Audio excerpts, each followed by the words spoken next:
구약 성경 잠언에 유일한 기도문이 있다. 잠언 30장 7절에서 9절이다. 아구르 잠언이라 불리는 이 구절은 아구르 평생 소원이자 평생의 기도 내용이다. 내가 두 가지 일을 주께 구하였사오니 내가 죽기 전에 내게 거절하지 마시옵소서. 곧 헛된 것과 거짓말을 내게서 멀리 하옵시며 나를 가난하게도 마옵시고 부하게도 마옵시고 오직 필요한 양식으로 나를 먹이시옵소서. 혹 내가 배불러서 하나님을 모른다 여호와가 누구냐 할까 하오며 혹 내가 가난하여 도둑질하고 내 하나님의 이름을 욕되게 할까 두려워함이니이다. 아구르 평생 기도 제목은 먼저 헛된 것과 거짓말을 내게서 멀리 하옵소서이다. 여기서 헛된 것은 허탄한 것과 헛된 말을 뜻한다. 허탄한 것과 헛된 말은 탐욕을 의미한다. 아굴은 평생 기도 제목으로 허탄한 것, 헛된 말과 함께 거짓말을 멀리하게 해달라고 기도한다.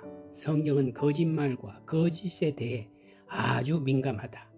잠언에서만 54개의 구절에서 거짓말에 관해 이야기하고 있다. 거짓말은 우리의 영성과 신앙을 뒤흔들고 이중적 삶으로 만드는 치명적인 독소다. 그러므로 우리는 두렵고 떨리는 마음으로 거짓말하는 자가 되지 않기를 힘써야 한다. 너는 그의 말씀에 더하지 말라. 그가 나를 책망하시겠고 너는 거짓말하는 자가 될까? 두려우니라. 잠언 30장 6절. 아굴의 두 번째 평생 기도 제목은 나를 가난하게도 마옵시고 부하게도 마옵소서이다. 이는 아주 실제적인 기도 제목으로 현대를 사는 우리가 심각하게 생각해 보아야 할 내용이다. 지금 우리들의 마음 가운데 있는 것은 무엇인가? 마음 중심에 있는 그것이 우리를 이끈다. 하나님이 마음 한가운데 있다면 너무나 좋겠지만 실제로 이 현실적 삶을 사는 사람들의 마음 중심에는 돈이 자리 잡고 있다. 돈은 우리 삶의 중심에 있는 가장 강력한 요소 가운데 하나다. 이 현실을 결코 무시하지 말아야 한다. 돈을 어떻게 생각하고 그것을 어떻게 사용하는지를 살펴보면 그 사람이 누구인지 알 수 있다. 이 시대의 돈은 그것을 지닌 사람의 사회적 위치를 결정해 주기도 한다. 사람들이 키를 쓰고 좋은 대학에 가려는 것도 사실 돈을 많이 벌기 위한 목적이 대부분이다. 특히 이 자본주의 체제에서 우리는 돈을 피해갈 수 없다. 그래서 돈에 대한 영성을 깊이 생각하는 것이 필요하다. 성경에는 돈에 대한 경고성 내용이 많이 있다. 돈을 사랑함이 일만 악의 뿌리가 되나니 이것을 탐내는 자들은 미혹을 받아 믿음에서 떠나 많은 근심으로써 자기를 찔렀도다. 디모데전서 6장 10절. 내가 이 세대에서 부한 자들을 명하여 마음을 높이지 말고 정함이 없는 재물에 소망을 두지 말고 오직 우리에게 모든 것을 구해 주사 누리게 하시는 하나님께 두며 디모데전서 6장 17절. 돈을 사랑하는 것이 모든 죄악의 시작이 된다. 이것은 요즘 미국은 물론 한국에서도 각종 사건 사고를 통해 증명되고 있다. 돈 때문에 가정이 파탄나며 형제 자매는 물론 부모와 자식도 갈라지며 심지어 살인까지 한다. 교회에서도 돈으로 인한 문제들이 많이 발생하고 사회 문제화되고 있다. 좋은 뜻으로 시작한 목회가 돈으로 불행하게 끝나는 경우도 많다. 너무나 안타까운 일이다. 여하튼 작금의 상황을 보면 돈을 사랑하는 것이 1만 가지 악의 근원이 된다는 디모데전서의 말씀을 실감한다. 그러나 너무나 돈을 터부시해서는 안 된다. 가난하게 되는 것만이 능사가 아니다. 물론 크리스천들이 하나님의 나라를 위해 자발적 가난과 온돈을 선택할 수는 있다. 그러나 모든 사람이 그런 삶만을 추구한다면 정작 크리스천들은 이 사회를 변혁할 주체가 될 수 없다. 어떻게 보면 돈은 철저히 가치 중립적이다. 그것을 어떻게 쓰느냐에 따라 일만 악의 근원이 될 수도, 하나님의 사랑이 통과되는 통로가 될 수도 있다.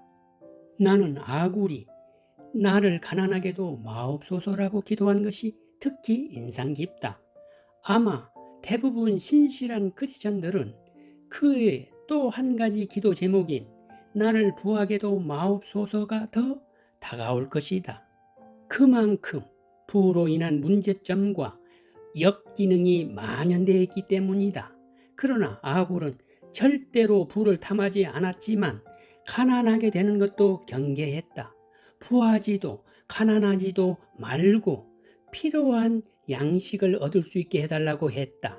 인생을 살면서 나는 주체할 수 없을 정도로 돈이 너무 많아 오히려 인생이란 큰 전투에서 패배한 사람들도 만났지만 돈으로 인해 너무나 고생하는 사람들을 더 많이 보았다.